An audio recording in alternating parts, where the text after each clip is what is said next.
there everybody, I'm Rosslyn. Welcome to Orkney, and welcome to my second playthrough of the... Hello bee. There are a lot of bees out here. My second playthrough of the vintage, the original version of your very own robot.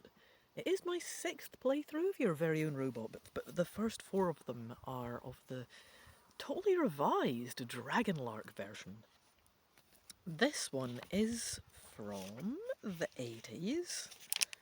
It's going to be from 1982.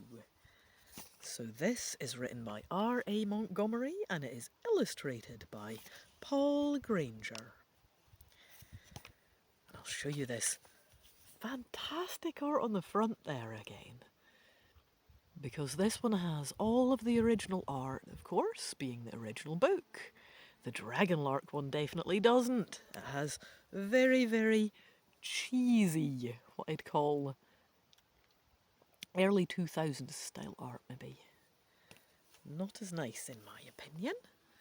I quite like this hand-drawn style more. We get this lovely picture of the robot here. I am over by my rhubarb patch today in this glorious sunshine that we don't usually get on Orkney, so this is nice. Yeah. I think that was a horsefly, but I believe that was a male horsefly because it was quite skinny and didn't seem to have a sticky out proboscis. So, yeah, I don't have to be so concerned about those. I should be smelling of tea tree oil and not being bothered, but still, I don't want them sitting about on my book. They make me anxious.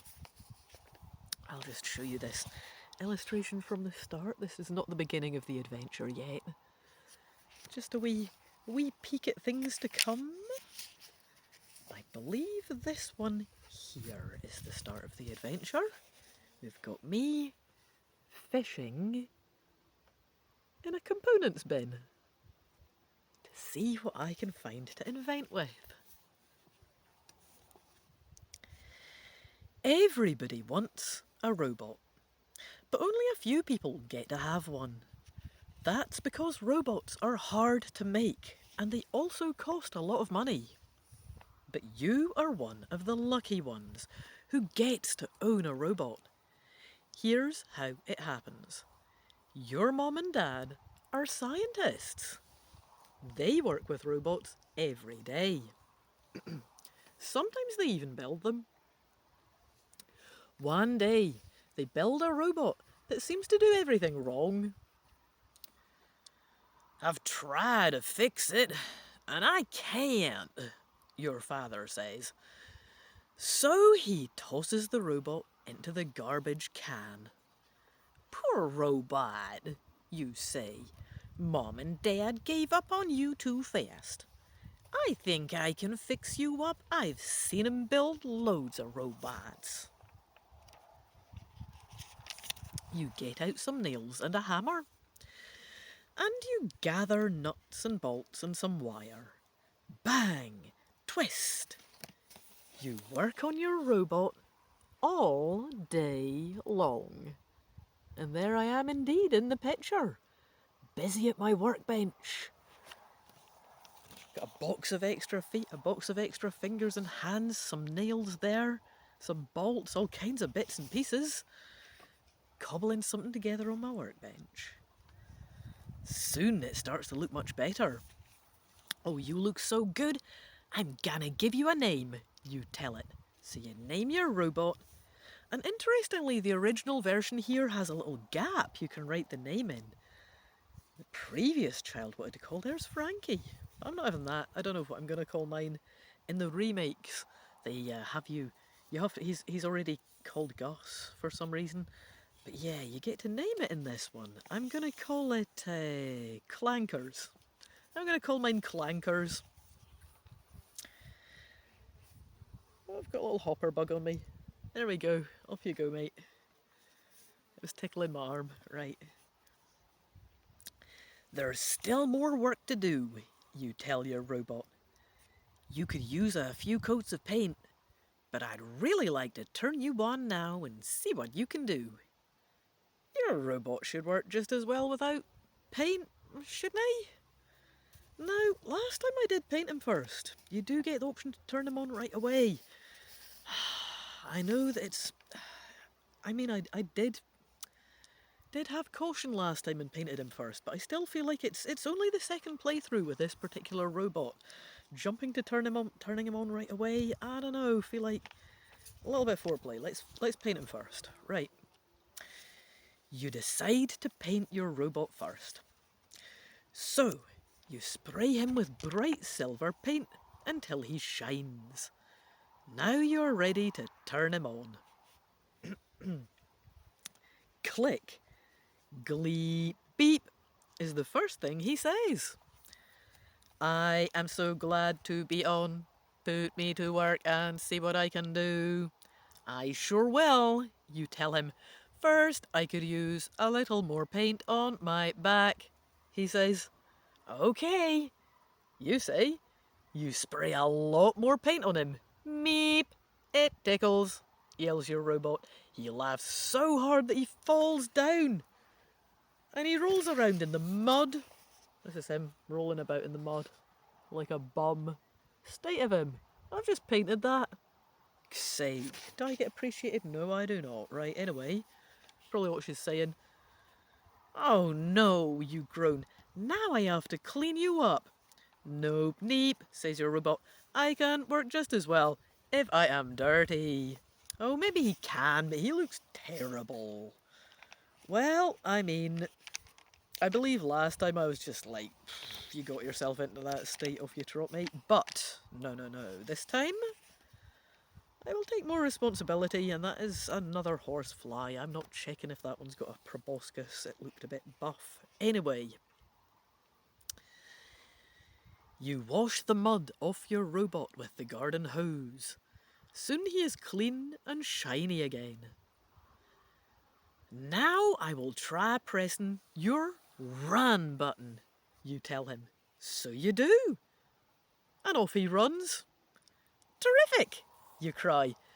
And you turn him off before he can run too far.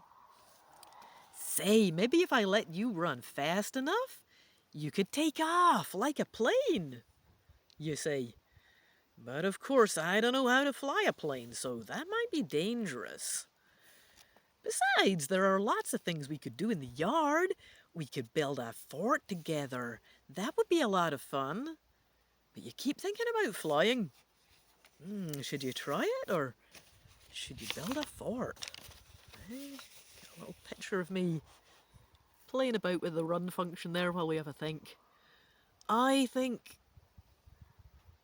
there was some flying in maybe the other book's playthrough already. We've not gotten to build a fort yet. No fort building has happened in any of the playthroughs so far, and I would like to build a fort. That sounds nice. That sounds fun. Let's do this. Let's build a fort. You decide to build a tree fort with your robot. The maple tree looks best, you say. Bleep, he agrees. Bring me those old boards, you tell him. Slowly the two of you hammer and saw and build a wonderful fort. I can see for miles, you shout. Just then you see lightning flash. And you hear thunder roar and shake the earth. Oh, let's get out of here, you yell. But before you can climb down the tree, a bolt of lightning comes right at you. Quickly, your robot throws himself in front of you. He saves your life, but the lightning strikes him. Geep, he says, and then he falls to earth and clicks off. Is he broken forever? Should you try to fix him? Or should you wait to see? If he wakes up, and here he is getting hit by the lightning, well, I guess I may as well wait and see whether he wakes up before I go messing with him, eh? I do want to try and fix him, but might as well give it a bit. See how he does.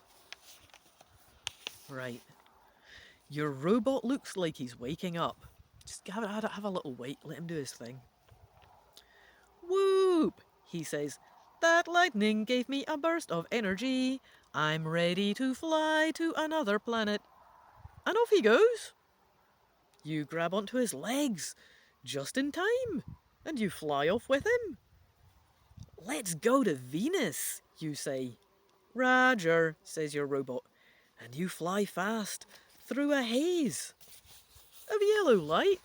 And there we are, having a wee fly through the universe. I'm also going to say though, PSA, if you're a stupid small child watching, do not do this if you manage to build a robot, because there won't be any air in space. This is a really bad idea. That aside though, Venus is all soft and yellow and gooey, like half melted butter. The whole planet is like a huge amusement park. You play all day, and then you fly home in time for dinner. And there we are having a wee play in the goop on Venus. How did your shoes get so sticky? Asks your father. I, dunno, you answer. I do, laughs your robot from under the table. Quickly, you turn him off so he doesn't tell. That's a good idea. Snitches get stitches, by the way, kids. And nobody ever knows you really went to Venus. The end. Oh, what a fun playthrough. My days. I haven't even gone down the other route, so I'm definitely going to do at least one more playthrough of this. What a brilliant book. Yeah, I hope you've enjoyed joining me and my rhubarb here and ferns, whatever that is, a foxglove back there on Orkney, for this, my second playthrough of Choose Your Own Adventure book, Your Very Own Robot by R A Montgomery, illustrated beautifully by Paul Granger. I hope to see you for another playthrough. But for now, I'm going to say toodaloo the now.